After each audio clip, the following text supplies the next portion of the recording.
പ്രഭാതവന്ദനം. ഇന്ന് മെയ് മാസത്തിലെ 1-ാം ദിനമാണ്.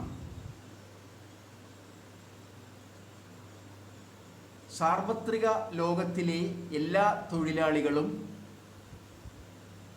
തൊഴിലാളി ദിനമായി ആചരിക്കുന്ന ദിനം.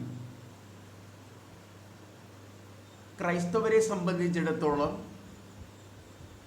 തൊഴിലാളികളുടെ മധ്യസ്ഥനായി കരുതുന്ന വിശുദ്ധ യൗസേപ്പ് പിതാവിൻ്റെ തിരുനാൾ ആഘോഷിക്കുന്ന ദിവസം. പ്രഭാത വന്ദനവുമായി ഞാൻ നിങ്ങളുടെ മുന്നിൽ നിൽക്കുന്നു. ഒരു പ്രാർത്ഥനയുമായി ഞാൻ നിങ്ങളുടെ മുന്നിൽ നിൽക്കുന്നു.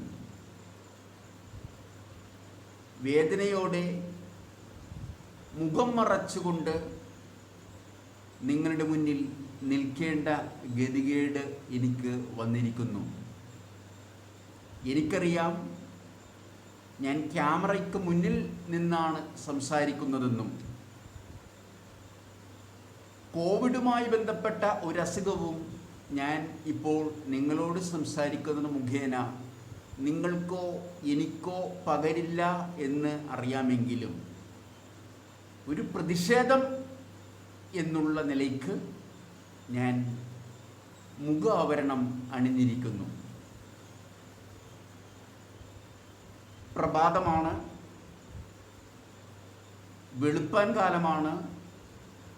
ഇന്നത്തെ പത്രം ഇതുവരെയും എത്തിയിട്ടില്ല. എനിക്ക് അടിസ്ഥാനമായി പറയാനുള്ളത് ഇന്നലത്തെ പത്രത്തെക്കുറിച്ച് മാത്രമാണ്. സർവ്വസാധാരണമായി 1 മിനിറ്റ് മോർണിംഗ് മെസ്സേജ് മലയാളം നിങ്ങളുടെ മുന്നിൽ അവതരിപ്പിക്കുമ്പോൾ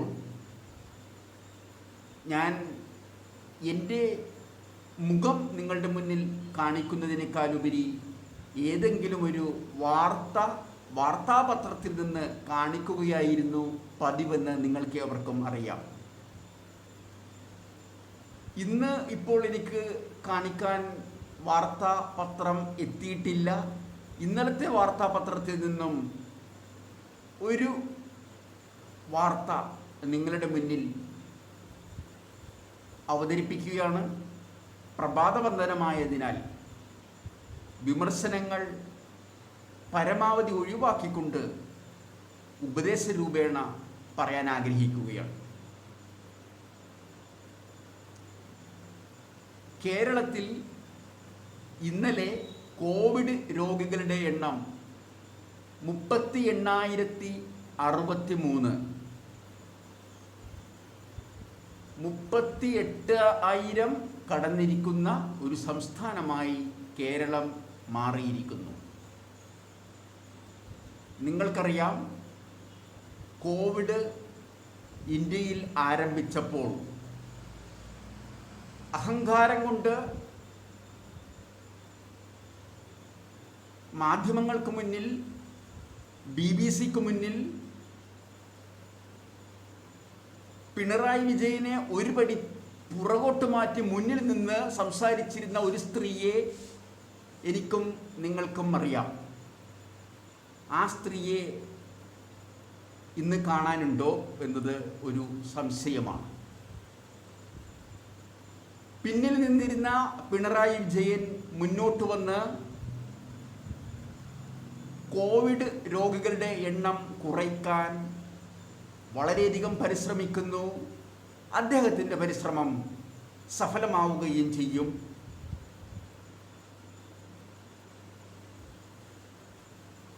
ഞാൻ ഓർത്തുപോവുകയാണ്, അന്ന്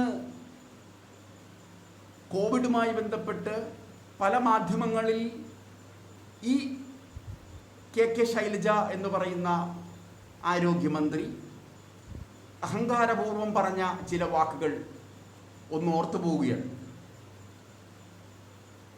അതിൽ മർമ്മപ്രധാനമായത് കേവലം കേരളത്തിലെ മലയാള ടിവികളോട് പറഞ്ഞതോ ഇന്ത്യയിലെ ഹിന്ദി ഇംഗ്ലീഷ് ടിവികളോട് പറഞ്ഞതോ അല്ല, ലോകം മുഴുവൻ ശ്രദ്ധിക്കുന്ന BBC-യോട് പറഞ്ഞതാണ്. കേരളം വേറെ ഇന്ത്യ വേറെ എന്ന് ചിന്തിക്കുന്നത് സാധാരണ അറിവില്ലാത്ത ഒരു പൗരനാണ് അല്ലെങ്കിൽ പൗരയാണ് ചെയ്തിരുന്നതെങ്കിൽ ക്ഷമിക്കാൻ പറ്റുമായിരുന്നു. ഒരു ആരോഗ്യമന്ത്രിയാണ് ചെയ്യുന്നതെങ്കിൽ എന്താണ് പറയുക? BBC-യിൽ പറഞ്ഞ വാക്കുകളിലൂടെ കേരളം വേറെ ഇന്ത്യ വേറെ എന്ന ധ്വനി എനിക്കും നിങ്ങൾക്കും ഉണ്ടായിട്ടുണ്ട്. ഇംഗ്ലീഷ് ഭാഷയിലാണ് പറയുന്നത്.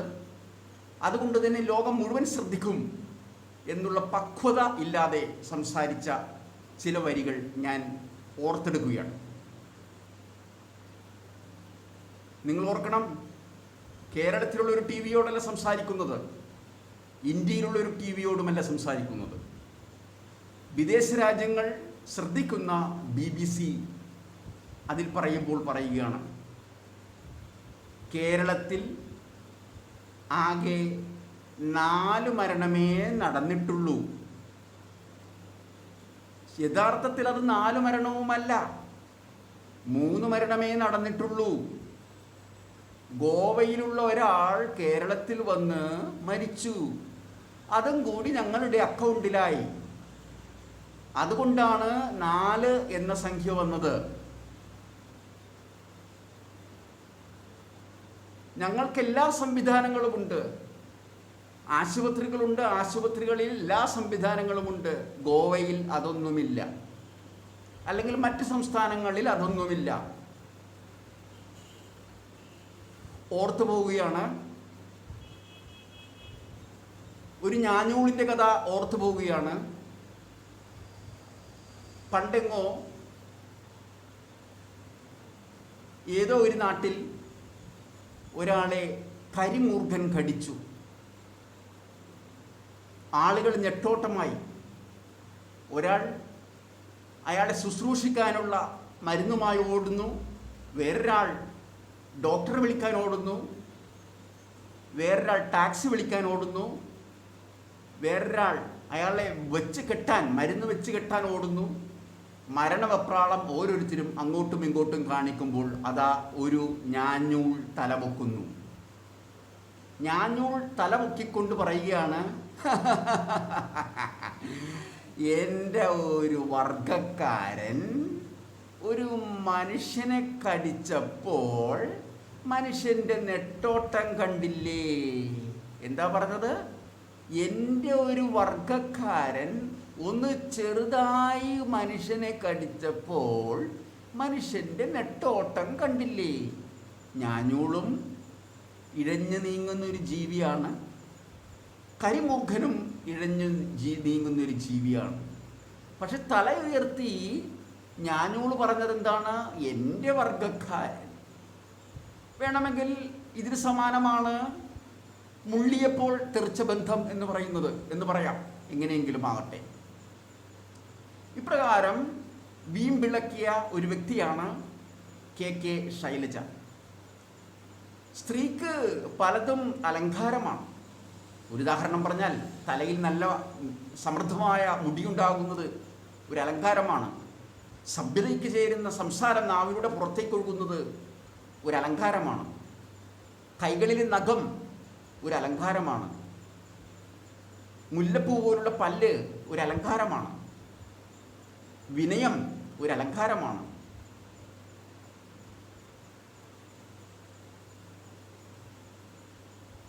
പിണറായി വിജയൻ്റെ മന്ത്രിസഭയിൽ മറ്റൊരു സ്ത്രീ കൂടിയില്ലേ? മേഴ്സിക്കുട്ടിയമ്മ എന്ന് പറയുന്നത്. ഈ മേഴ്സിക്കുട്ടിയമ്മ പിണറായി വിജയൻ്റെ മുമ്പിൽ വന്നു നിന്നുകൊണ്ട് പിണറായി വിജയനെ പിന്നോട്ടാക്കി മാധ്യമങ്ങൾക്ക് മുന്നിൽ സംസാരിക്കുന്ന ഒരു രീതി നിങ്ങൾ ആരെങ്കിലും കണ്ടിട്ടുണ്ടോ? അല്ലെങ്കിൽ അഹങ്കാരം വിളിച്ചോതുന്നത് കണ്ടിട്ടുണ്ടോ? ഞാഞ്ഞൂളിൻ്റെ കഥ ഒരിക്കൽ കൂടി ഓർമ്മിക്കുക. ഇനി മറ്റൊന്ന്, അഹങ്കരിക്കാൻ എന്തുണ്ട്? ഈ വ്യക്തി ഉണ്ടാക്കിയതാണല്ലോ ഈ കേരളത്തിലെ ആരോഗ്യരംഗത്തെ പുരോഗതി. ഇന്ത്യയിൽ 3 കാര്യങ്ങളിൽ കേരളം 1-ാം സ്ഥാനത്താണെന്ന് പല എപ്പിസോഡുകളിൽ ഞാൻ പറഞ്ഞിട്ടുള്ളത് കാരണം ഇപ്പോൾ പറയാൻ ഇത്തിരി ബുദ്ധിമുട്ടുണ്ട് എങ്കിലും അതിലെ മർമ്മം മാത്രം പറയാം. ഇന്ത്യയിൽ കേരളം വിദ്യാഭ്യാസ രംഗത്ത് 1-ാം സ്ഥാനത്താണ്. ഇന്ത്യയിൽ കേരളം ആരോഗ്യരംഗത്ത് 1-ാം സ്ഥാനത്താണ്. ഇന്ത്യയിൽ കേരളം ആത്മഹത്യയുടെ രംഗത്തും 1-ാം സ്ഥാനത്താണ്.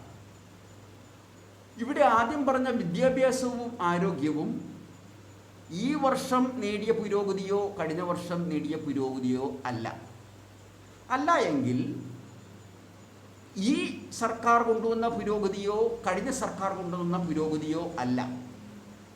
കൃത്യം വർഷം ഞാൻ ഓർക്കുന്നില്ലെങ്കിലും ഞാൻ സ്കൂളിലും കോളേജിലുമൊക്കെ പഠിക്കുന്ന കാലത്ത് 1980കളിൽ വിദ്യാഭ്യാസ രംഗത്ത് 1-ാം സ്ഥാനത്തായിരുന്നു. അന്നത്തെ മന്ത്രി ഞാൻ ഓർമ്മിക്കുകയാണ്, കേരള കോൺഗ്രസിലെ TM ജേക്കബ് ആയിരുന്നു. അതിൻ്റെ അർത്ഥം TM ജേക്കബ് മുഖേന 1-ാം സ്ഥാനത്തേക്ക് വിദ്യാഭ്യാസം കടന്നു വന്നുവെന്നുമല്ല, അതിന് മുന്നേ തുടങ്ങിയതാണ്. ആരോഗ്യരംഗവും ഏതാണ്ട് അതേ വർഷങ്ങളിൽ തുടങ്ങിയതാണ്. കൃത്യവർഷം എനിക്ക് പറയാനറിയില്ല, എങ്കിലും 1980കളിൽ.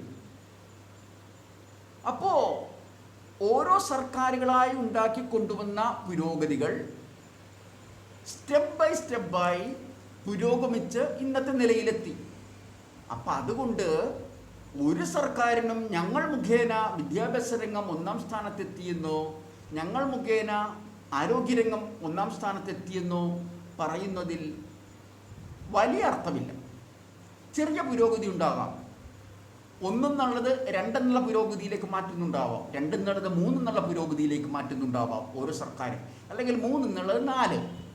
എന്നാൽ ഈ എണ്ണൽ സംഖ്യാക്രമത്തിൽ നിന്ന് വ്യത്യസ്തമായി 1 കഴിഞ്ഞ് 4ലേക്ക് വരുന്ന, അല്ലെങ്കിൽ 4 കഴിഞ്ഞ് 9ലേക്ക് വരുന്ന, അല്ലെങ്കിൽ 9 കഴിഞ്ഞ് 16ലേക്ക് വരുന്ന കണക്കിലെ പ്രോഗ്രഷൻ രീതിയിലുള്ള ഒരു പുരോഗതി ഒരു സർക്കാരിൽ നിന്നും ഉണ്ടായിട്ടില്ല. 2 സർക്കാരും മാറി മാറി കേരളം ഭരിച്ചിട്ടുണ്ട്. UDFും ഭരിച്ചിട്ടുണ്ട്, LDFും ഭരിച്ചിട്ടുണ്ട്. 2 സർക്കാരുകളുടെയും കാലത്ത് വിദ്യാഭ്യാസ രംഗത്ത് തനതായ പുരോഗതി അവരുണ്ടാക്കിയിട്ടുണ്ട്, ആരോഗ്യരംഗത്തും തനതായ പുരോഗതി ഉണ്ടാക്കിയിട്ടുണ്ട്.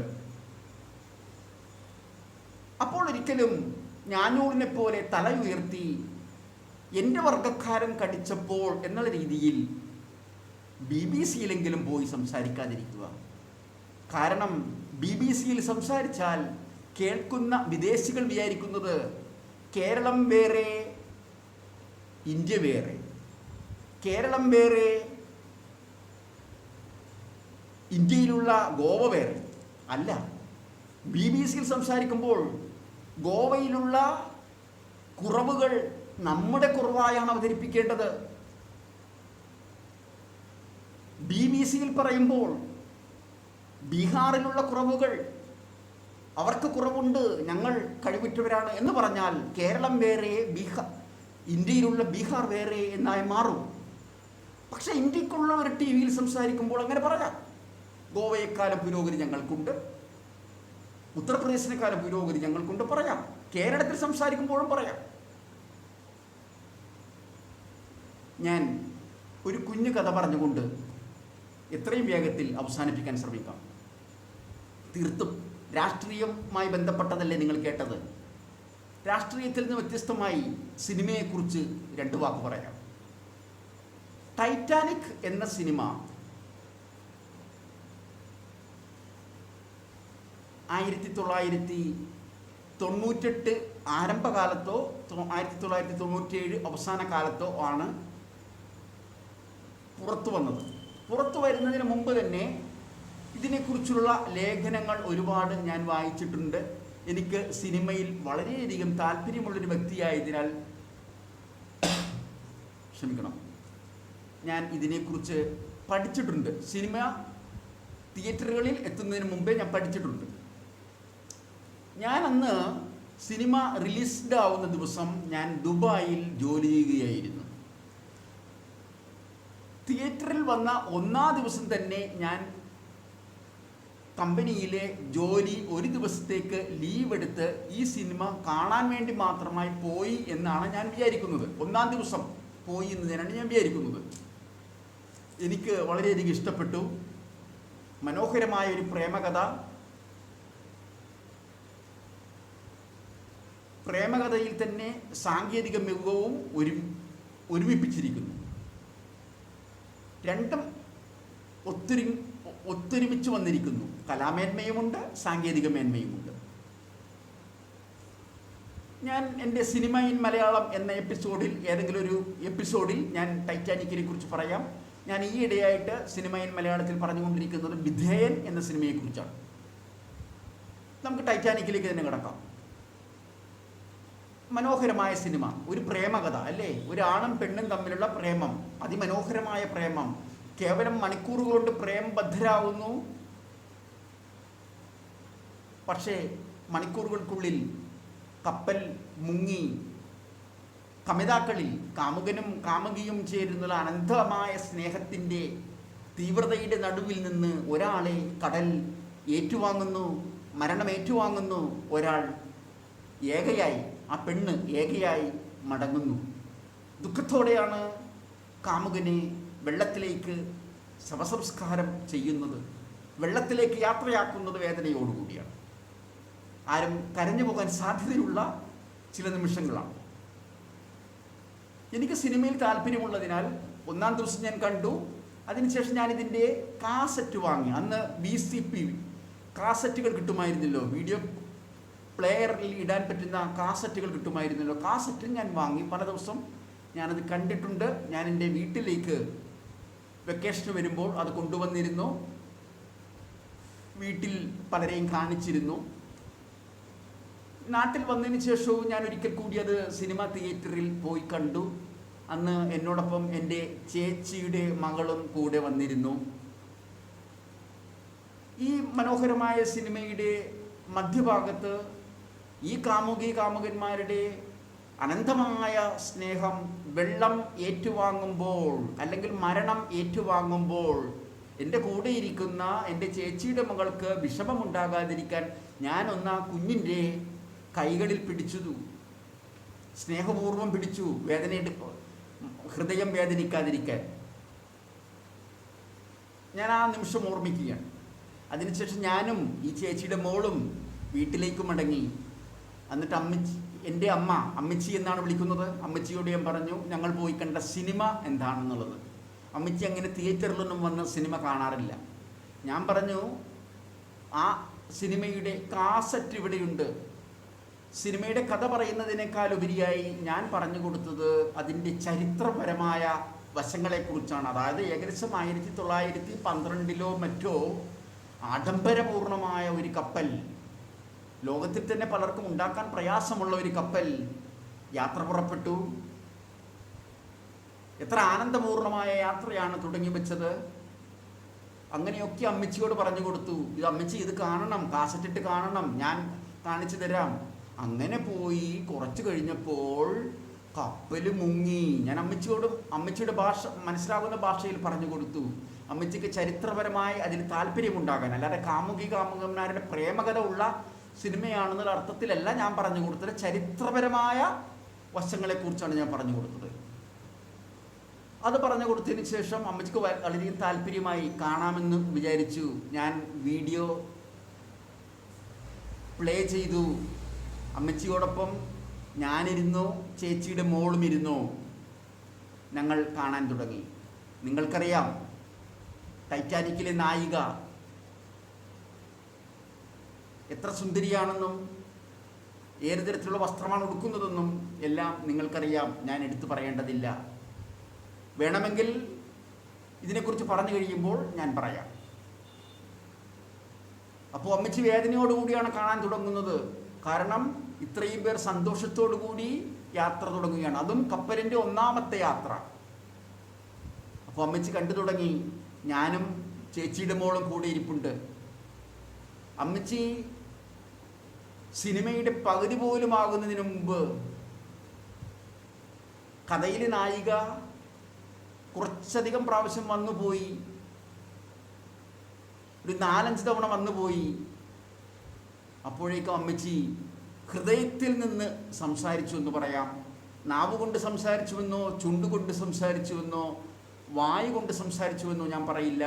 അമ്മച്ചിയുടെ ഹൃദയത്തിൽ നിന്ന്, വിശുദ്ധി നിറഞ്ഞ എൻ്റെ അമ്മച്ചിയുടെ ഹൃദയത്തിൽ നിന്ന് ഒരു വാക്ക് അറിയാതെ വന്നുപോയി. അമ്മച്ചി ഇപ്രകാരമാണ് പറഞ്ഞത്: ഈ നാശം കെട്ടവൾ ഈ കപ്പലിലുണ്ടായത് കൊണ്ടാണ് ഈ കപ്പൽ മുങ്ങിയത്. സുഹൃത്തുക്കളെ, സുഹൃദിനികളെ, സിനിമ കണ്ടിട്ടുള്ള നിങ്ങളേവരും കാര്യം മനസ്സിലാക്കിയിട്ടുണ്ടാവും. സിനിമ കാണാത്തവർക്ക് വേണ്ടി മാത്രമായി ഞാൻ ഒരു കാര്യം പറയുന്നു. ആ സ്ത്രീ, ഈ നാശം കെട്ടവൾ, ഒരു ചീത്തവാക്കും എൻ്റെ അമ്മച്ചിയുടെ വായിൽ നിന്ന് വന്നിട്ടില്ല. വിശുദ്ധിയുടെ വചനങ്ങൾ. ഒരിക്കൽ അമ്മച്ചിയെക്കുറിച്ച് 2 വർഷം മുമ്പ് എൻ്റെ അമ്മച്ചി മരിച്ചുപോയി. അമ്മച്ചിയെക്കുറിച്ച് പലർ എഴുതിയതിൽ അമ്മച്ചിയെ പരിചയമുള്ളവരും പരിചയമില്ലാത്തവരും വാട്സപ്പ് ഗ്രൂപ്പുകളിൽ എഴുതിയതിൽ, പരിചയമില്ലാത്തവർ എന്ന് ഉദ്ദേശിക്കുന്നത് ഈ അടുത്ത കാലത്ത് മരുമക്കളായി കടന്നു വന്നവരാണ്. അവർക്ക് അത്ര പരിചയമില്ലല്ലോ അമ്മച്ചിയെ. 93 വയസ്സ് വരെ ജീവിച്ചതിന് ശേഷമാണ് അമ്മച്ചി മരിക്കുന്നത്. ഒരുപക്ഷെ അവർ മരുമക്കളായി കടന്നു വന്ന, മരുമക്കൾ എന്ന് പറഞ്ഞാൽ സഹോദരന്മാരുടെ മക്കൾ മുഖേന ഉണ്ടായ മരുമക്കൾ. ആ മരുമക്കളായി കടന്നു വന്നവർ വളരെ കുറഞ്ഞ വർഷങ്ങളുടെ പരിചയമേ ഉള്ളെങ്കിൽ ഒരു മരുമകൻ പറഞ്ഞ വാക്ക് ഞാനിന്ന് ഓർത്തു പോവുകയാണ്. ഈ അമ്മയുടെ നാവിൽ നിന്ന് സദാ പ്രാർത്ഥനയായി സംഭാഷണങ്ങൾ പുറത്തേക്ക് വരികയാണ്. എപ്പോഴും സംസാരിക്കുന്ന അമ്മച്ചിയാണ്. നാവാടികളെ പോലെ സംസാരിക്കുകയല്ല. നന്മ മാത്രം ഉദ്ദേശിച്ചുകൊണ്ട്, ഓരോരുത്തരുടെയും സ്നേഹം, അവരെ സ്നേഹിച്ചുകൊണ്ട് അവർക്ക് സന്തോഷം കിട്ടാൻ വേണ്ടിയുള്ള നല്ല വാക്യങ്ങൾ മാത്രം പറയുന്ന അമ്മച്ചിയുടെ നാവിൽ നിന്ന് വരുന്നത് പ്രാർത്ഥനയാണ്. എപ്പോഴും പ്രാർത്ഥനയില്ലാതെ അമ്മച്ചിയെ കാണാൻ പറ്റില്ല എന്ന് വളരെ കുറഞ്ഞ വർഷങ്ങൾ മാത്രമായി മരുമകനായി ജീവിച്ച ഒരു മരുമകൻ പറഞ്ഞത് ആ വാട്സപ്പ് ഗ്രൂപ്പിൽ വന്ന ഏറ്റവും നല്ല രചനയായി എനിക്ക് തോന്നുകയാണ്. ആ അമ്മച്ചിയാണ് പറഞ്ഞത്, അറിയാതെ പറഞ്ഞത്, ഈ നാശം കെട്ടവൾ, അത് മലയാള പദമാണ്, ഈ നാശം കെട്ടവൾ ഈ കപ്പലിലുണ്ടായിരുന്നത് കൊണ്ടാണ് ഈ കപ്പൽ മുങ്ങിയതെന്ന്. അറിയാതെ പറഞ്ഞു പോയതായിരിക്കാം. ഹൃദയത്തിലെ തേങ്ങൽ നാമിലൂടെ പുറത്തേക്ക് വന്നതായിരിക്കാം. തീർച്ചയായിട്ടും ടൈറ്റാനിക് കാണാത്തവരെ കുറിച്ച് ഞാൻ 2 വാക്ക്. ആ സുന്ദരിയായ നായിക ഉടുത്തിരിക്കുന്ന വസ്ത്രം തെറ്റാണെന്ന് 99% ഞാൻ പറയുന്നില്ല. എന്നാൽ നിങ്ങൾക്കറിയാം, ആ സ്ത്രീ ഉടുത്തിരിക്കുന്ന വസ്ത്രത്തിൻ്റെ നെഞ്ചിൻ്റെ ഭാഗത്ത് പകുതിയോളം പുറത്തു കിടക്കുകയാണ്.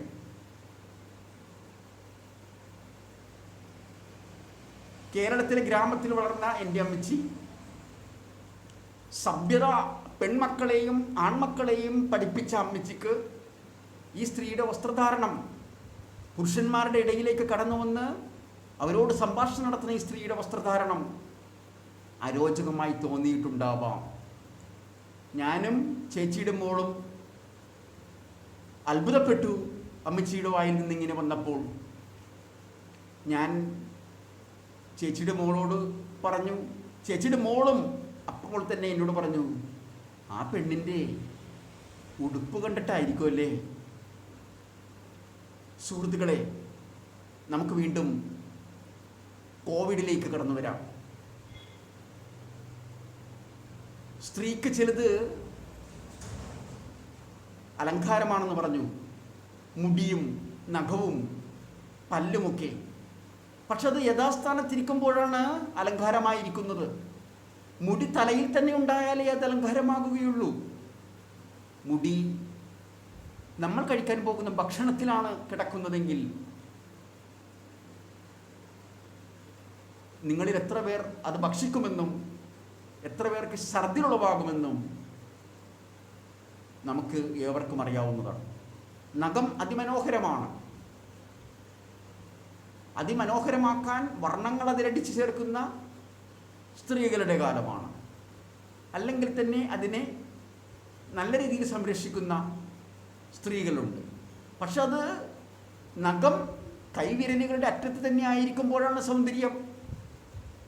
നാം കഴിക്കാൻ പോകുന്ന ചോറിൻ്റെ ഉള്ളിൽ കിടന്ന് കിട്ടരുത്, നാം കഴിക്കാൻ പോകുന്ന കറികളുടെ ഉള്ളിൽ കിടന്ന് കിട്ടരുത്. അപ്പോൾ മുടിയായാലും നഖമായാലും പല്ലായാലും ഇരിക്കേണ്ട സ്ഥലത്തിരിക്കണം, നിൽക്കേണ്ട സ്ഥലത്ത് നിൽക്കണം. അഹങ്കാരം വേണ്ടിടത്ത് സഭ്യമായ രീതിയിൽ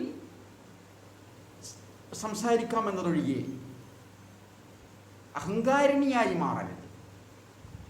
ആരോ ഉണ്ടാക്കി വെച്ച അലങ്കാരങ്ങൾ, ആരോ ഉണ്ടാക്കി വെച്ച വിദ്യാഭ്യാസ അലങ്കാരങ്ങൾ, ആരോ ഉണ്ടാക്കി വെച്ച ആരോഗ്യപരമായ അലങ്കാരങ്ങൾ സ്വന്തം അലങ്കാരമായി അണിയരുത്. അണിഞ്ഞാൽ വേലിൽ കിടന്ന പാമ്പിനെയെടുത്ത് കഴുത്തിൽ അണിഞ്ഞതുപോലെയായി മാറും. അതിൻ്റെ പരിണിത ഫലമല്ലേ സുഹൃത്തുക്കളെ ഇന്ന് 38,063 എന്ന കോവിഡ് രോഗികളുടെ എണ്ണമായി കേരളം മാറിയത്? കേരളം ഇന്ത്യയിൽ ആരോഗ്യരംഗത്ത് 1-ാം സ്ഥാനത്തുണ്ടായിരുന്ന കേരളം ഇന്ന് എത്രാം സ്ഥാനത്താണ്? കുറച്ച് മാസങ്ങൾക്ക് മുമ്പ് കോവിഡുമായി ബന്ധപ്പെട്ട ഏറ്റവും കൂടുതൽ രോഗികളുണ്ടായ സംസ്ഥാനം കേരളമാണ്. 30ഓളം സംസ്ഥാനങ്ങളും ഏകദേശം 8-9 കേന്ദ്രഭരണ പ്രദേശങ്ങളുമുള്ള ഇന്ത്യയിൽ കുറച്ച് മാസങ്ങൾക്ക് മുമ്പ് ഏറ്റവും കൂടുതൽ, അതിൻ്റെ അർത്ഥം ആരോഗ്യരംഗത്ത് 1-ാം സ്ഥാനത്തുണ്ടായിരുന്ന കേരളം ആരോഗ്യരംഗത്ത് 30-ാം സ്ഥാനത്തുനിന്നോ ഏറ്റവും അവസാന സ്ഥാനത്തുനിന്നോ പറയാവുന്ന രീതിയിൽ ആക്കി തീർത്തത് ആരാണ്? എന്തുകൊണ്ട് ആ സമയത്ത് KK ശൈലജയുടെ ഫോട്ടോ നിങ്ങൾ പത്രത്തിലിട്ടില്ല? എന്തുകൊണ്ട് ആ സമയത്ത് BBC KK ശൈലജയുടെ വാർത്ത പ്രസിദ്ധീകരിച്ചില്ല? എന്തുകൊണ്ട് ആ സമയത്ത് നിങ്ങൾ KK ശൈലജയ്ക്ക് അവാർഡ് കൊടുത്തില്ല? ഒരു സ്ത്രീ എന്തെങ്കിലും ഒരു ചെറിയ നന്മ അബദ്ധത്താലോ പ്രതിഭയാലോ ചെയ്താൽ അത് പ്രതിഭ തന്നെയാണെന്ന് കാണിച്ചുകൊണ്ട് ഒരു പരിധിയിൽ കവിഞ്ഞ് പുകഴ്ത്തുന്ന സമ്പ്രദായം കേരളത്തിലുണ്ട്. നേരെ തിരിച്ച് ആ സ്ത്രീ അതുപോലെ പ്രതിഭ തെളിയിക്കാത്ത രീതിയിലാണെന്ന് പറഞ്ഞ് അപമാനിക്കുന്ന രീതിയുമില്ല. ഈ സിസ്റ്റം തന്നെയാണോ പുരുഷനോടും കേരള സമൂഹം ചെയ്യുന്നത്?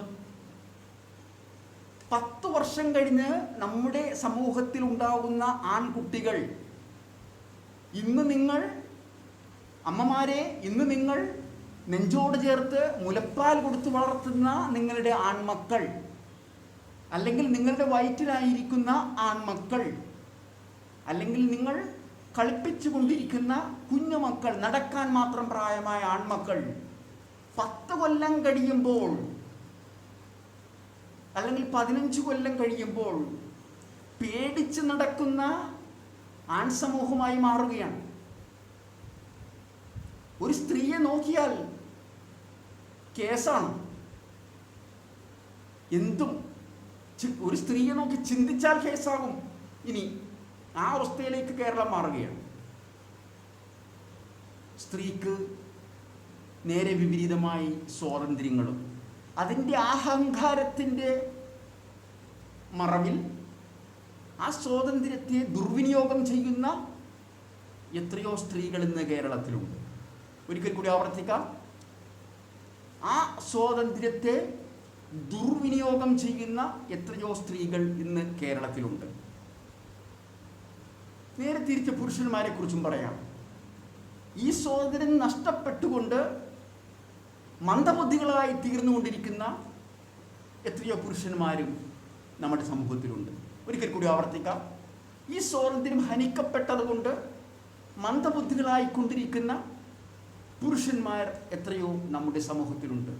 ഈ പുരുഷൻ എന്ന് പറയുമ്പോൾ എൻ്റെ വീട്ടിൽ ഞാൻ സ്ത്രീ ശാക്തീകരണവാദിയാണ്, ഞാൻ ഭർത്താവിനെ വലിച്ചെറിഞ്ഞു, ഞാൻ വിവാഹമോചനം ചെയ്തു, ഞാൻ അങ്ങനെയുള്ള ധീരയാണ് എന്ന് പറയുന്ന ഒരു സമൂഹം നമ്മുടെ സമൂഹത്തിലുണ്ട്. ഞാൻ എൻ്റെ വീട്ടിലെ ഒരേ ഒരു മകളാണ്, എനിക്ക് സഹോദരന്മാരില്ല, അതുകൊണ്ട് പുരുഷൻ എനിക്ക് വേണ്ട എന്ന് പറയുന്ന സഹോദരിമാരുണ്ട്. എനിക്ക് കുടുംബജീവിതത്തിൽ ഇഷ്ടമില്ല, ഭർത്താവുമായുള്ള ജീവിതത്തിൽ ഇഷ്ടമില്ല, അതുകൊണ്ട് തന്നെ എനിക്ക് മക്കളില്ല, എനിക്ക് ആൺമക്കളില്ല, മകനെന്ന പുരുഷൻ എനിക്കില്ല, ഭർത്താവ് എന്ന പുരുഷനില്ല, സഹോദരൻ എന്നുള്ള പുരുഷനില്ല എന്ന് പറഞ്ഞ് അഭിമാനിക്കുന്ന ഏത് സ്ത്രീക്കും ഒരു പുരുഷനുണ്ട്. അത് അപ്പൻ എന്ന പുരുഷനാണ്, അച്ഛൻ എന്ന പുരുഷനാണ്. ഇംഗ്ലീഷിൽ പറഞ്ഞാൽ ഫാദർ എന്ന പേരിലുള്ള പുരുഷനാണ്. സ്വന്തം കുടുംബത്തിൽ ഈ വക അസ്വാരസ്യങ്ങൾ കടന്നു വരുമ്പോൾ മാത്രമേ, പുരുഷൻ വേദനിക്കുമ്പോൾ മാത്രമേ തിരിച്ചറിയൂ. ഞാനൊരു കഥ പറയാം. ഞാൻ 1ാം ക്ലാസ് മുതൽ 4ാം ക്ലാസ് വരെ പഠിച്ചത് വീടിനടുത്തുള്ള ഉണ്ണിമിശിഹാവ് സ്കൂൾ എന്ന സ്കൂളിലായിരുന്നു. 5ാം ക്ലാസ് മുതൽ 10ാം ക്ലാസ് വരെ പഠിക്കണമെന്നുണ്ടെങ്കിൽ ലേശം കിലോമീറ്റർ നടന്നു പോകുന്ന സെയിൻറ്റ് ജോസഫ് ഹൈസ്കൂൾ വരെ പോകണമായിരുന്നു. അന്ന് സെയിൻറ്റ് ജോസഫ് ഹൈസ്കൂൾ സമരങ്ങൾ കൊണ്ടും ബസ്സിന് കല്ലെറിയുന്നത് കൊണ്ടും കുപ്രസിദ്ധമായിരുന്നു. ഞാൻ 4ാം ക്ലാസ് കഴിഞ്ഞപ്പോൾ 5ാം ക്ലാസ്സിലേക്ക് പോകുമ്പോൾ നമ്മളെ പലരും ഉപദേശിക്കുമല്ലോ. മാതാപിതാക്കൾക്കില്ലാത്ത ടെൻഷൻ എൻ്റെ നേരെ മൂത്ത ചേച്ചിക്കായിരുന്നു. ചേച്ചി എന്നെ വിളിച്ചു പറഞ്ഞു, കാരണം അവിടുത്തെ ജീവിത സാഹചര്യം അറിയാം സെൻറ്റ് ജോസഫ് ഹൈസ്കൂളിലെ. ചേച്ചിക്ക് എന്നെക്കുറിച്ചുള്ള ഒരു പരിധിയിൽ കവിഞ്ഞ ആശങ്ക മൂലം, ഞാൻ ചീത്തയായി പോകുമോ എന്നുള്ള ആശങ്ക മൂലം എന്നെ വിളിച്ചു പറഞ്ഞു, നീ പോണത് സെൻറ്റ് ജോസഫ് ഹൈസ്കൂളിലേക്കാണ്. നിനക്കറിയാല്ല, അവിടെ സമരമുണ്ട്, ബസ്സിന് കല്ലെറിയലുണ്ട്, ബസ്സിന് തീ വെക്കലുണ്ട്, നീ ഇതിന് വല്ലത്തിനും പോകടാ എന്നോട് ചോദിച്ചു. എനിക്ക് എത്ര വയസ്സുണ്ട്? ഞാൻ 5ാം ക്ലാസ്സിലേക്ക് പോകാൻ പോകുന്ന വിദ്യാർത്ഥി മാത്രമാണ്. എൻ്റെ മാതാപിതാക്കൾക്ക് ടെൻഷനില്ല, കാരണം അവർക്കറിയാം ഞാനൊരു കുഞ്ഞാണ്, ഞാൻ അങ്ങനെയൊന്നുമല്ലെന്ന്. പക്ഷേ ഒരു പരിധിയിൽ കവിഞ്ഞ സ്നേഹം കൊണ്ടായിരിക്കാം എൻ്റെ ചേച്ചിക്ക് അങ്ങനെ ഒരു ടെൻഷൻ എന്നെക്കുറിച്ചുണ്ടായി. ചേച്ചി ഒരു കഥ പറയുകയാണ്. അന്ന് അത് സംഭവകഥ തന്നെയായി തോന്നി. ഭാവിയിൽ വലുതായി ഇന്നത്തെ രൂപത്തിലായപ്പോൾ എനിക്ക് മനസ്സിലായി ചേച്ചി പറഞ്ഞ കഥ സംഭവകഥയല്ലെന്ന്. എങ്കിലും ചേച്ചി സംഭവകഥ പോലെ പറഞ്ഞ സംഭവകഥ, അപ്പോസ്ട്രോഫി ഇട്ടാണ് ഞാൻ പറയുന്നത്, സംഭവകഥ ഞാൻ നിങ്ങളുടെ മുന്നിൽ പറയുകയാണ്. എടാ, നിനക്കറിയാമോടാ, സെൻറ്റ് ജോസഫ് ഹൈസ്കൂളിലുണ്ടല്ലോടാ സമരം നടക്കണണ്ടാ. ഒരു ദിവസം അവരെല്ലാം റോഡിൻ്റെ മുമ്പിൽ വന്ന് ഒരു ബസ് തടഞ്ഞു നിർത്തി. എന്നിട്ട് എന്താണെന്ന് അറിയാമോ നിനക്ക്? ആദ്യം തന്നെ ബസ്സിന് കല്ലെറിഞ്ഞു. അപ്പം തന്നെ എല്ലാവരും ഇറങ്ങി ഓടാൻ തുടങ്ങി. പക്ഷെ തിരക്ക് കാരണം എല്ലാവർക്കും ഓടാൻ പറ്റിയില്ല. അങ്ങനെ ഓടിക്കൊണ്ടിരിക്കുന്നിടക്ക് സമരത്തിൻ്റെ നേതാവ് ചെന്ന് ബസ്സിന് തീയിട്ട്. അപ്പോൾ ഓടുന്നവർക്ക് പോലും ഓടാൻ പറ്റിയില്ലെങ്കിലും ജനലിലൂടെയൊക്കെ ചാടിയൊക്കെ ചിലവരെ രക്ഷപ്പെട്ടു. അവസാനം ബസ് കത്തിച്ചാമ്പലായി. ഒരാൾക്ക് മാത്രം രക്ഷപ്പെടാൻ പറ്റിയില്ല. ഈ സമരത്തിൻ്റെ നേതാവുണ്ടല്ലോടാ, ആ തീയിട്ട നേതാവ് ഉള്ളിൽ ചെന്ന് നോക്കുമ്പോണ്ടല്ല, ആരാണ് കരിഞ്ഞ് ചത്ത് കിടക്കണെന്നറിഞ്ഞ? അയാക്കടാ അപ്പൻ. എടാ, നീ സമരത്തിന് പോവോടാ? നീ ബസ്സിന് കല്ലെറിയോടാ? 5ാം ക്ലാസ്സിൽ പഠിക്കുന്ന എന്നോട് ചേച്ചി ചോദിച്ച ചോദ്യമാണ്. എങ്ങനെയെങ്കിലും ആവട്ടെ, ആ കഥ സംഭവകഥയല്ലായിരിക്കാം, പക്ഷെ ഇത് സംഭവിക്കാൻ പാടുണ്ട്. നമ്മുടെ സ്വന്തം കുടുംബത്തിൽ ഇപ്രകാരം ഒന്ന് സംഭവിച്ചു കഴിയുമ്പോൾ മാത്രമാണ് നാം ഇത് തിരിച്ചറിയുന്നത്. സ്ത്രീ ശാക്തീകരണവും സ്ത്രീ സംവരണവും നാം തിരിച്ചറിയാൻ പോകുന്നത് നമ്മളുടെ കുടുംബത്തിൽ സംഭവിച്ചു കൊണ്ടിരിക്കുമ്പോൾ കഴിയുമ്പോൾ മാത്രമാണ്. അതുവരെ നമ്മൾ ഇൻഖിലാബ് വിളിച്ച് നടക്കും. ഭർത്താവെന്ന പുരുഷനെയും മകനെന്ന പുരുഷനെയും സഹോദരൻ എന്ന പുരുഷനെയും വേണമെങ്കിൽ അപ്പൻ എന്ന പുരുഷനെയും തള്ളിക്കളയും. കുടുംബത്തിൽ സംഭവിച്ചു കഴിയുമ്പോൾ മാത്രം തിരിച്ചറിയാൻ പറ്റുന്ന രീതിയിൽ നമ്മൾ അധപ്പതിക്കരുത്. ദൈവം സൃഷ്ടിച്ച സൃഷ്ടിയെ ഏറ്റുവാങ്ങുക. തേനീച്ചയെ സൃഷ്ടിച്ചതുപോലെയല്ല ദൈവം സിംഹങ്ങളെ സൃഷ്ടിച്ചത്. സിംഹങ്ങളെ സൃഷ്ടിച്ചതുപോലെയല്ല ദൈവം എട്ടുകാലികളെ സൃഷ്ടിച്ചത്. എട്ടുകാലികളെ സൃഷ്ടിച്ചതുപോലെയല്ല ദൈവം മാടപ്രാവുകളെ സൃഷ്ടിച്ചത്. ഓരോ സൃഷ്ടിയും വ്യത്യസ്തമാണ്.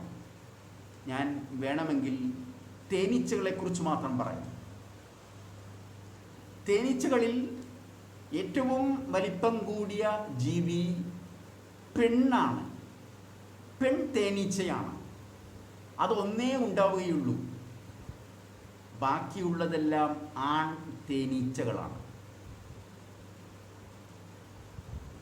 ഈ ആൺ തേനീച്ചകളെല്ലാം സ്ത്രീ ശാക്തീകരണം എന്ന് പറയുന്നത് പോലെ പുരുഷ ശാക്തീകരണം എന്ന് പറഞ്ഞ പേരിൽ ഒരു സമരം നടത്തുകയാണെങ്കിൽ അത് ആശാസ്യമാണോ? ഈ തേനീച്ചകളെല്ലാം, ആൺ തേനീച്ചകളെല്ലാം, വലിപ്പം കുറഞ്ഞ തേനീച്ചകളെല്ലാം സ്ത്രീ സംവരണം എന്ന് പറയുന്നത് പോലെ പുരുഷ സംവരണം എന്ന പേരിൽ ഒരു സമരം നടത്തുകയാണെങ്കിൽ അത് നീതിയുക്തമാണോ? നീതിയുക്തമല്ല എന്നതിനേക്കാളുപരി ദൈവത്തെ തള്ളിപ്പറയുന്നതായി മാറും.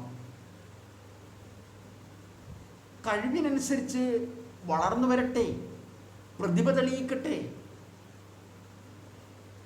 അല്ലാതെ എനിക്കും കിട്ടണം പണം, എനിക്കും കിട്ടണം പ്രശസ്തി എന്ന് പറഞ്ഞ അധികാരത്തിൽ തൂങ്ങിക്കിടക്കുന്ന ചില സ്ത്രീകളെയെങ്കിലും നമുക്ക് കാണാൻ കഴിയുന്നില്ലേ?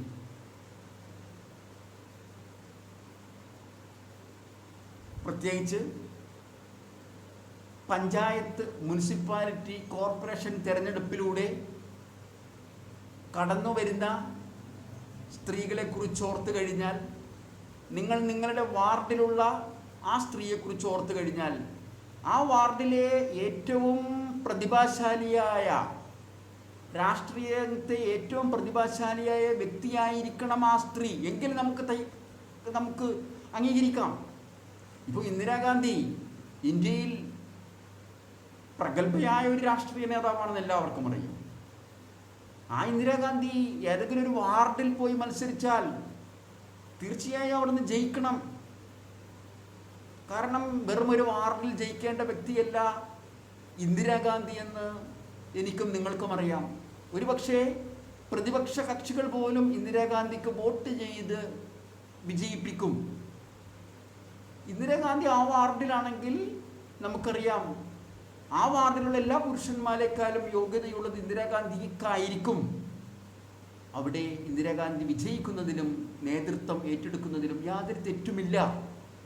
നിങ്ങളുടെ വാർഡിലുള്ള സ്ത്രീ, ജയിച്ചിരിക്കുന്ന സ്ത്രീയെ നിങ്ങൾ ഓർക്കുക. ആ സ്ത്രീയെക്കാളും കഴിവുറ്റ ഒരു പുരുഷൻ അവിടെ ഉണ്ടെന്നാണെങ്കിൽ, എന്നിട്ട് നിങ്ങൾ ആ സ്ത്രീയെ തിരഞ്ഞെടുത്തിരിക്കുന്നുവെങ്കിൽ നിങ്ങൾ ചെയ്തിരിക്കുന്നത് തെറ്റാണ്, ആ സ്ത്രീ ചെയ്തിരിക്കുന്നത് തെറ്റാണ്. അവിടെയാണ് തെറ്റ്. സ്ത്രീക്ക് പ്രതിഭയുണ്ടെങ്കിൽ സ്ത്രീയെ വിജയിപ്പിച്ചിരിക്കണം, അംഗീകരിച്ചിരിക്കണം. പക്ഷേ അതിലും പ്രതിഭയുള്ള ഒരു പുരുഷൻ അവിടെ ഉണ്ടായിരിക്കുകയും ആ പ്രതിഭയുള്ള പുരുഷൻ അംഗീകരിക്കപ്പെടാതിരിക്കുകയും ചെയ്യുകയാണെങ്കിൽ അത് തീർച്ചയായും അനീതിയാണ്. സ്ത്രീ സംവരണത്തിലൂടെ വന്നിരിക്കുന്ന പല ന്യൂനതകളിലെ ഒരു ന്യൂനത ഇതാണ്. ഒരിക്കൽ കൂടി ആവർത്തിക്കാം. എനിക്കും കിട്ടണം പണം, എനിക്കും കിട്ടണം പ്രശസ്തി.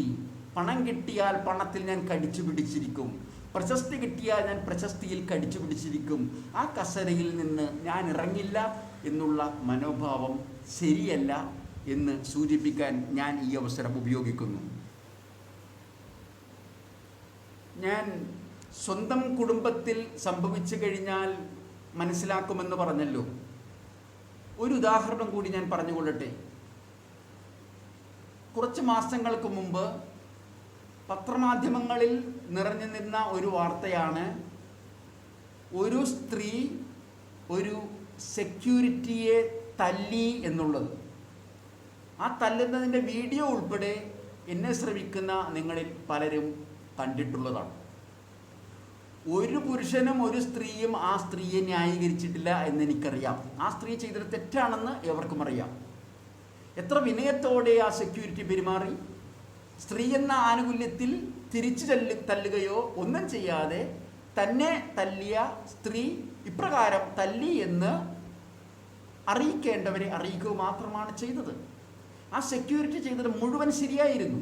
ഇവിടെയല്ല നിങ്ങളുടെ സ്കൂട്ടർ പാർക്ക് ചെയ്യേണ്ടത് എന്ന് അറിയിച്ചു. എന്നിട്ടും ധിക്കാരിയായ ആ സ്ത്രീ അവിടെ തന്നെ പാർക്ക് ചെയ്തു. പകരം ഈ നല്ല സെക്യൂരിറ്റി ആ സ്കൂട്ടർ എടുത്ത് മാറ്റി യഥാർത്ഥ പാർക്കിംഗ് സ്ഥലത്തേക്ക് വെച്ചു. തിരിച്ചു വരുമ്പോൾ ഈ സംഭവവുമായി ബന്ധപ്പെട്ട് ആ സ്ത്രീക്ക് പൊക്കവുമില്ല വണ്ണവുമില്ല. എന്നാലും ചാടിത്തല്ലാനുള്ള ധൈര്യം വരുന്നത് എവിടെയാണ്? ഞാൻ തല്ലിയാൽ എന്നെ ചോദ്യം ചെയ്യാൻ കേരളത്തിലെ പോലീസില്ല, കേരളത്തിലെ ഭരണകൂടമില്ല. കേരളത്തിലെ ഭരണകൂടം എനിക്കായി കുറേ നിയമങ്ങൾ ഉണ്ടാക്കിയിട്ടുണ്ട്. ഈ പുരുഷന് വേണ്ടി നിയമങ്ങളില്ല. അതുകൊണ്ട് ഞാൻ തല്ലി ഇല വന്ന് മുള്ളിൽ വീണാലും മുള്ളു വന്ന് ഇലയിൽ വീണാലും എന്നുള്ള പഴഞ്ചൊല്ല് മാറിക്കൊണ്ട് തിരിഞ്ഞു കുത്തിയിരിക്കുന്നു. എനിക്ക് കേടില്ല, അവനാണ് കേട് എന്നുള്ള അർത്ഥത്തിൽ ധൈര്യപൂർവ്വം അടിച്ചിരിക്കുന്നു. ഇതിൻ്റെ ബാക്യപത്രമാണ് ഞാൻ പറയാൻ പോകുന്നത്. ഈ സെക്യൂരിറ്റിയായ പുരുഷൻ വേദനിക്കുന്നത് കണ്ട് അതിനെതിരെ പ്രതികരിച്ച പല വ്യക്തികളിലെ ഒരു പ്രമുഖ വ്യക്തിയാണ് ഈ സെക്യൂരിറ്റിയുടെ അമ്മയായ സ്ത്രീ. ഒരിക്കൽ കൂടി ആവർത്തിക്കാം, ഈ സെക്യൂരിറ്റിയുടെ അമ്മയായ സ്ത്രീ. എനിക്ക് ഈ അമ്മയെക്കുറിച്ച് അറിയില്ല, എങ്കിലും നിങ്ങളുടെ മുന്നിലേക്ക് ഞാനൊരു ചോദ്യം എറിയുകയാണ്. സ്ത്രീ ശാക്തീകരണമെന്നും സ്ത്രീ സംവരണമെന്നും പറഞ്ഞു നടക്കുന്ന കുറേ സ്ത്രീകളുടെ ഇടയിൽ ഒരുപക്ഷെ പ്രവർത്തിച്ചിട്ടുള്ള സ്ത്രീയായിരുന്നു എന്ന് കരുതുക എന്ന് മാത്രമേ ഞാൻ പറഞ്ഞിട്ടുള്ളൂ. അങ്ങനെ കരുതുന്ന നിങ്ങൾ ആ സ്ത്രീ അപ്രകാരം പ്രവർത്തിച്ചിട്ടുള്ളതാണെങ്കിൽ പോലും സ്വന്തം മകൻ ഇത് വരുമ്പോൾ എന്തായിരിക്കും അനുഭവം? അവൾ അപ്പോൾ മനസ്സിലാക്കും.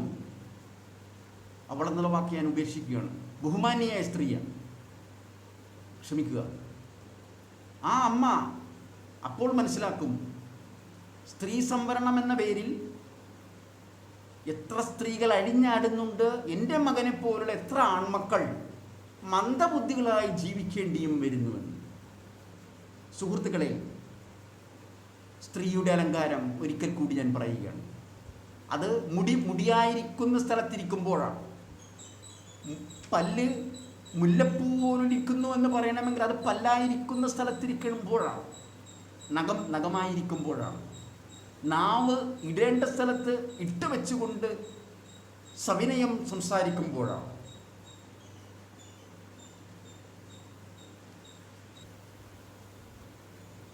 സ്ത്രീക്ക് അനുകൂലമായി സംസാരിച്ചാൽ സ്ത്രീകളുടെ പ്രീതി നേടിയെടുക്കാം എന്ന് കരുതുന്ന പുരുഷ സമൂഹവും ഇന്ന് നമ്മുടെ മുന്നിലുണ്ട്. അതിന് തീർത്തും വിലങ്ങായി മാറി കേവലം മാസങ്ങൾക്ക് മുമ്പ് ഉത്തരേന്ത്യയിൽ നിന്ന് വന്ന ഒരു കോടതി വിധി. ആ കോടതി വിധിയിൽ പറയുന്നത്, ഒരു പുരുഷനും ഒരു സ്ത്രീയും കുറേ നാളുകൾ ഒരുമിച്ച് ജീവിച്ചിട്ട്, കല്യാണമൊന്നും കഴിച്ചിട്ടില്ല, ഒരുമിച്ച് ജീവിച്ചിട്ട് ചില വാക്കുതർക്കങ്ങളുടെ പേരിൽ പുരുഷനോ സ്ത്രീയോ ആ വീട് വിട്ടുപോയാൽ, അല്ലെങ്കിൽ അവർ ലോഡ്ജിലാണ് താമസിക്കുന്നെങ്കിൽ ആ ലോഡ്ജ് വിട്ടുപോയാൽ, അല്ലെങ്കിൽ ഒരുമിച്ച് താമസിക്കാതെ അവിടെ വിട്ടുപോയാൽ ആ സ്ത്രീ പീഡനം, ലൈംഗിക പീഡനം എന്ന പേരിൽ പരാതിപ്പെടുന്നതിൽ അർത്ഥമില്ല എന്ന് ഉത്തരേന്ത്യയിൽ നിന്നുള്ള ഏതോ ഒരു സംസ്ഥാനത്തിലെ ജഡ്ജ് പറഞ്ഞതായി ഞാൻ പത്രത്തിൽ വായിച്ചു. ഞാൻ പറയും, യഥാർത്ഥ പുരുഷനായ ജഡ്ജിയാണ് അത് പറഞ്ഞതെന്ന്. വേറെ ഏവരും സ്ത്രീക്ക് പ്രീതി നേടാൻ വേണ്ടിയും മറ്റെന്തിനോ വേണ്ടി ഇപ്രകാരമുള്ള അരാജകത്വങ്ങളെ സ്ത്രീക്ക് അനുകൂലമായും പുരുഷന് പ്രതികൂലമായും വിധിക്കാറുണ്ട്. നിങ്ങൾക്ക് തന്നെ മനസ്സിലാക്കാം, വിവാഹം കഴിക്കാതെ ഒരുമിച്ച് ജീവിക്കുന്ന എത്രയോ സ്ത്രീകളും പുരുഷന്മാരുമുണ്ട്. ഒരു വീട്ടിലോ അല്ലെങ്കിൽ ഒരു ലോഡ്ജിലോ വർഷങ്ങളായി താമസിക്കുന്നവരുണ്ട്. അവരങ്ങനെ താമസിച്ചോട്ടെ, അതല്ല വിഷയം. താമസത്തിൻ്റെ ഇടക്ക് എപ്പോൾ വേണമെങ്കിലും ഒരു വാക്ക് തർക്കമുണ്ടാവാം, ഒരു സ്നേഹക്കുറവുണ്ടാവാം. അത് വിവാഹ ജീവിതത്തിലില്ലേ? വിവാഹ ജീവിതത്തിൽ വാക്ക് തർക്കങ്ങളും സ്നേഹക്കുറവും കലഹങ്ങളും ഉണ്ടാകുമ്പോൾ ഭാര്യ ഭർത്താക്കന്മാരിൽ ആരെങ്കിലും ഒരാൾ വിവാഹമോചനത്തിന് ആഗ്രഹിക്കും, അപേക്ഷിക്കും. ചിലപ്പോൾ രണ്ടുപേരും ഒരുമിച്ച് ആഗ്രഹിക്കും, അപേക്ഷിക്കും. അങ്ങനെ ആഗ്രഹിക്കുന്ന വിവാഹമോചനങ്ങൾക്ക്, അങ്ങനെ ആഗ്രഹിക്കുന്ന വേർപെടലുകൾക്ക് നമ്മൾ കൊടുത്തിരിക്കുന്ന പേരെന്താണ്? വിവാഹമോചനം എന്നാണ്. അവിടെ നമ്മൾ പീഡനം എന്ന വാക്ക് ഉപയോഗിക്കുന്നില്ല.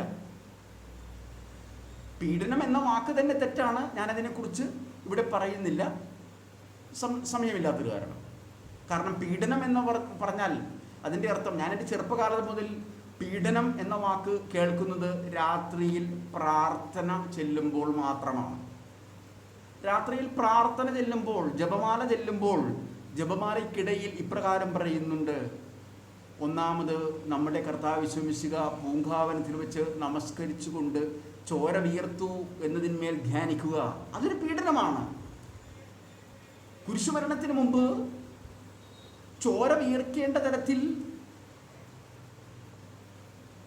ഒരു പുരുഷന് വേദനയുണ്ടായെങ്കിൽ അതൊരു പീഡനമാണ്. അതിൻ്റെ പേര് പീഡനം എന്നാണ്.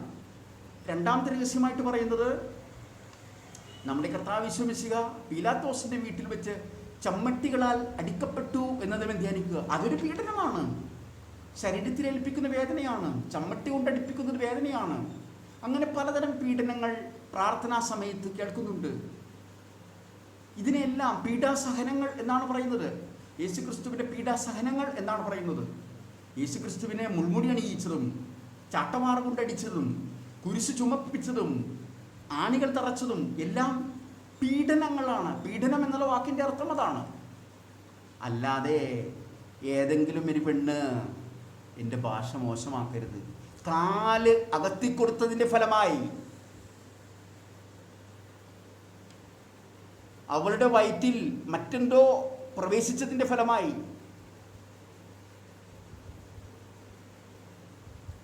സംഭവിക്കുന്ന ഭവിഷ്യത്തുകളെ, അല്ലെങ്കിൽ കൃത്രിമമായി സംഭവിപ്പിക്കാത്ത ഭവിഷ്യത്തുകളെ ഓർത്തുകൊണ്ട് പീഡനം എന്ന് പറഞ്ഞാൽ അതിൻ്റെ പേര് പീഡനമെന്നല്ല.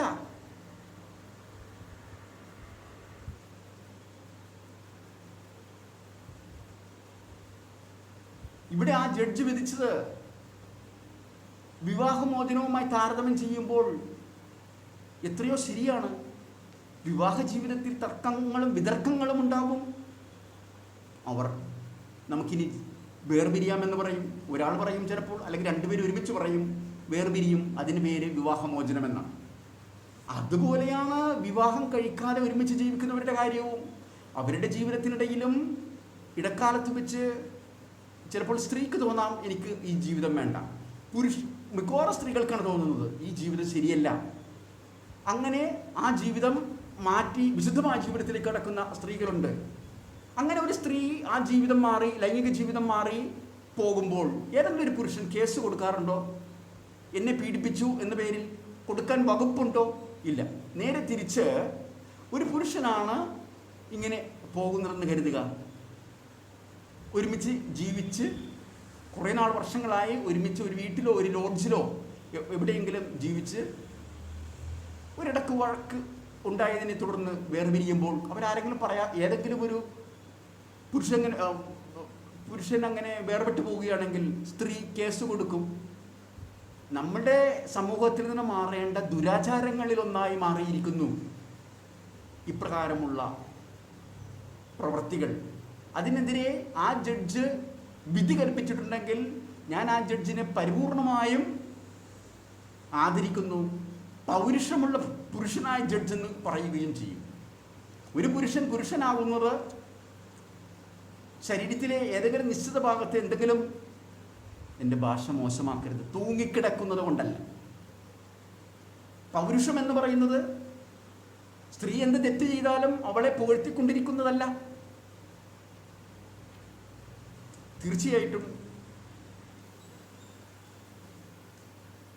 തീർച്ചയായും നിങ്ങൾ ഇതിൽ നിന്ന് പ്രചോദനം ഉൾക്കൊള്ളുമെന്നും വിശുദ്ധരായ നല്ല കന്യകമാരെ പോലെ ജീവിതം മെച്ചപ്പെടുത്തുമെന്നും ഞാൻ പ്രതീക്ഷിക്കുകയാണ്. കന്യകമാർ എന്ന് പറയുമ്പോൾ 10 കന്യകമാരുടെ കഥ ഞാൻ ഓർത്തു പോവുകയാണ്. ബൈബിളിലൊരു കഥയാണ് 10 കന്യകമാർ. വിവേകമാണ് ഒരു സ്ത്രീയുടെ തലമുടി, അല്ലെങ്കിൽ നഖം, അല്ലെങ്കിൽ മേൽപ്പറഞ്ഞ പല്ല്, ഈ സൗന്ദര്യങ്ങളെക്കാളുപരി സൗന്ദര്യമായി മാറേണ്ടത് വിവേകമാണ്, വിനയമാണ്.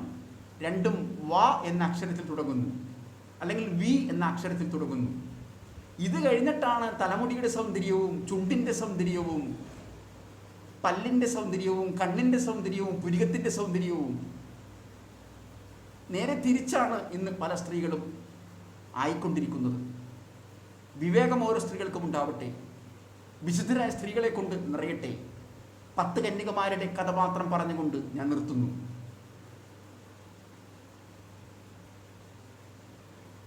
അഞ്ച് കന്യകമാർ വിളക്കിൽ എണ്ണ കരുതി മണവാളനെ എതിരേൽക്കാനായി, രാത്രിയിൽ കടന്നു വരുന്ന മണവാളനെ എതിരേൽക്കാനായി നല്ല വസ്ത്രങ്ങളണിഞ്ഞ് ഹൃദയശുദ്ധിയോടുകൂടി ഉറങ്ങാതെ നിന്നു. അവർ വിവേകമതികളായ നല്ല കന്യകമാരായിരുന്നു. വേറെ 5 കന്യകമാരുണ്ടായിരുന്നു. അവർ വിവേകരഹിതരായിരുന്നു, ബുദ്ധിയില്ലാത്തവരായിരുന്നു. ഒരുപക്ഷെ അവർക്ക് നല്ല പുരികങ്ങൾ ഉണ്ടായിരിക്കാം, നല്ല ചുണ്ടുകൾ ഉണ്ടായിരിക്കാം, ചുണ്ട് നല്ലതില്ലെങ്കിലും പെയിൻ്റ് അടിച്ച ചുണ്ടുകൾ ഉണ്ടായിരിക്കാം, അതെങ്ങനെയെങ്കിലും ആവട്ടെ. അവർ വിളക്കെടുത്തിരുന്നെങ്കിലും ഒരു മർമ്മപ്രധാനമായ വസ്തു മറന്നുപോയി. വിളക്കിൽ എണ്ണ കരുതിയിരുന്നില്ല. രാത്രിയുടെ അർദ്ധയാമങ്ങളിൽ കരഘോഷമുണ്ടായി, ആർപ്പുവിളികളുണ്ടായി. ഇതാ വരുന്നു മണവാളൻ എന്ന ആർപ്പുവിളികളുണ്ടായി. വിവേകരഹിതരായ കന്യകമാർ വിളക്ക് തെളിയിക്കാൻ ശ്രമിച്ചു. പക്ഷേ ആവശ്യത്തിന് എണ്ണയില്ലാത്തതിനാൽ പെട്ടെന്ന് അത് കെട്ടുപോവുകയായിരുന്നു. അന്ധകാരം അവർക്ക് ചുറ്റും വ്യാപിച്ചു. അവർ വിളക്കേന്തിക്കൊണ്ട് മണവാളനെ വരവേൽക്കാനായി നിൽക്കുന്ന ബാക്കി 5 കന്യകമാരുടെ അടുക്കലേക്ക് ഓടിച്ചെന്ന് അവരോട് പറഞ്ഞു, ഞങ്ങൾക്കും കുറച്ച് തരിക, ഞങ്ങളുടെ തിരി കെട്ടുപോകുന്നു. അപ്പോൾ വിവേകമതികളായ നല്ലവരായ വിവേകമുള്ള കന്യകമാർ എന്താണ് പ്രതികരിച്ചത്? ഞങ്ങൾ നിങ്ങൾക്ക് തന്നാൽ ഞങ്ങൾക്കും നിങ്ങൾക്കും മതിയാവാതെ വരും, ഒന്നിനും പ്രകാശം ലഭ്യമാവാതെ വരും. അതിനാൽ നിങ്ങൾ പുറത്ത് വ്യാപാരികളുടെ പക്കൽ ചെന്ന് എണ്ണ വാങ്ങുവിൻ. സവിനയമാണ് പറഞ്ഞത്. 10 കന്യകമാർ പറഞ്ഞത് പ്രതികരണമായിരുന്നു എങ്കിൽ പോലും നല്ല പ്രതികരണം ഒരു സ്ത്രീയുടെ അലങ്കാരമായി നമുക്ക് കരുതാം. നല്ല പ്രതികരണം, നല്ല രീതിയിൽ പ്രതികരിച്ചു. നിങ്ങൾ പോയി വ്യാപാരികളുടെ പക്കൽ നിന്ന് എണ്ണ വാങ്ങുക, അല്ലാത്ത പക്ഷം ഞങ്ങൾക്കും തികയില്ല, നിങ്ങൾക്കും തികയില്ല എന്നെ പറഞ്ഞുള്ളൂ. നല്ല രീതിയിൽ ഒരു സ്ത്രീ പ്രതികരിക്കണം. അവർ വ്യാപാരികളുടെ പക്കൽ പോയപ്പോഴേക്കും മണവാളൻ വന്നു. മണവാളൻ അകത്ത് കയറി 5 കന്യകമാരുടെ ആ പ്രകാശത്തിൽ കണ്ടു. പ്രകാശത്തിൽ അതിസുന്ദരികളായി ആ കന്യകമാർ അനുഭവപ്പെട്ടു. അവരോടൊപ്പം മണവാളൻ വിരുന്നിനിരുന്നു. ആനന്ദത്തിൻ്റെ, നൃത്തത്തിൻ്റെ, സംഗീതത്തിൻ്റെ വിരുന്നിനിരുന്നു. അപ്പോഴേക്കും വ്യാപാരികളുടെ പക്കൽ എണ്ണ വാങ്ങാൻ പോയ വിവേകരഹിതരായ സ്ത്രീകൾ, കന്യകമാർ. ഇനി കന്യക എന്നുള്ള വാക്കിന് അർത്ഥമില്ല. അവരെ കന്യക എന്ന് പറഞ്ഞിട്ട് എന്ത് കാര്യം? അവർ തിരിച്ചു വന്നു. ഇനി അകത്ത് പ്രവേശിക്കണമെങ്കിൽ വാതിലിൽ മുട്ടണം. അടഞ്ഞ വാതിലാണ്. ഉള്ളിൽ ആനന്ദ നൃത്തങ്ങളുണ്ട്, മനോഹരമായ സംഗീതങ്ങളുണ്ട്, മണവാളൻ്റെ ശബ്ദമുണ്ട്. അവർ വാതിലിൽ മുട്ടി, അല്ലയോ മണവാള, ഞങ്ങൾക്കായി തുറന്നു തരൂ. മണവാളൻ പറഞ്ഞു, സമയം അവസാനിച്ചിരിക്കുന്നു. എല്ലാത്തിനും ഒരു സമയമുണ്ട്. സമയത്താണ് ചെയ്യേണ്ടത്. അസമയത്ത് ചെയ്തിട്ട് കാര്യമില്ല. നാളെ ചെയ്യേണ്ടത് ഇന്ന് ചെയ്ത് തീർത്തു കഴിഞ്ഞാൽ നാളേക്ക് നല്ലൊരു വിശ്രമമാണ്, ആനന്ദമാണ്. നാളെ ചെയ്യേണ്ടത് ഇന്ന് ചെയ്യുക, ഇന്ന് ചെയ്യേണ്ടത് ഇപ്പോൾ ചെയ്യുക. അപ്പോൾ വരാനിരിക്കുന്ന ഭാവി സന്തോഷഭരിതമാകും എന്നുള്ള സൂചന നൽകിക്കൊണ്ട് അഹങ്കാരമില്ലാതെ ജീവിക്കുക, കുറച്ച് വിനയത്തോടെ ജീവിക്കുക. കേരളവും ഇന്ത്യയും വെവ്വേറെയല്ല. ഇന്ത്യക്കുള്ളിലുള്ള ഒരു സംസ്ഥാനമാണ് കേരളമെന്നും ഗോവയെന്നുമുള്ള ചിന്തയോടുകൂടി ജീവിക്കുക. തീർച്ചയായിട്ടും കോവിഡ് മാറിക്കിട്ടും. ഞാൻ അണിഞ്ഞിരിക്കുന്ന ഈ മുഖാവരണം എനിക്ക് മാറ്റാനാവും എന്നുള്ള പ്രതീക്ഷയോടുകൂടി ഞാൻ ഈ പ്രഭാതത്തിൽ വിട ചൊല്ലുന്നു. സന്തോഷകരമായൊരു ദിവസമായി നിങ്ങൾക്ക് ഈ ദിവസം പരിണമിക്കട്ടെ. ഇത് മെയ് ദിനമാണ്. സർവ്വലോക തൊഴിലാളികൾ അവരുടെ തൊഴിലിൻ്റെ മഹത്വം മനസ്സിലാക്കുന്ന ദിവസമാണ്. മഹത്വം മനസ്സിലാക്കണം, അധ്വാനിക്കണം.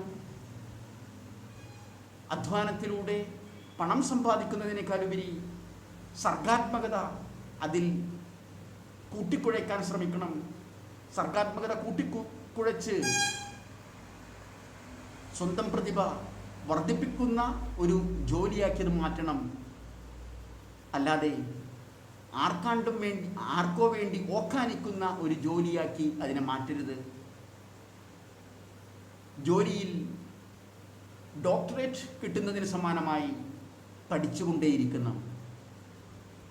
പഠനം കഴിഞ്ഞാണ് ജോലി കിട്ടുന്നതെന്ന് എനിക്കറിയാം. പക്ഷേ ജോലിയോടൊപ്പം പഠനം തുടർന്നുകൊണ്ടേയിരിക്കണം എന്നുള്ള ആഹ്വാനത്തോടെ ഞാൻ നിർത്തുന്നു.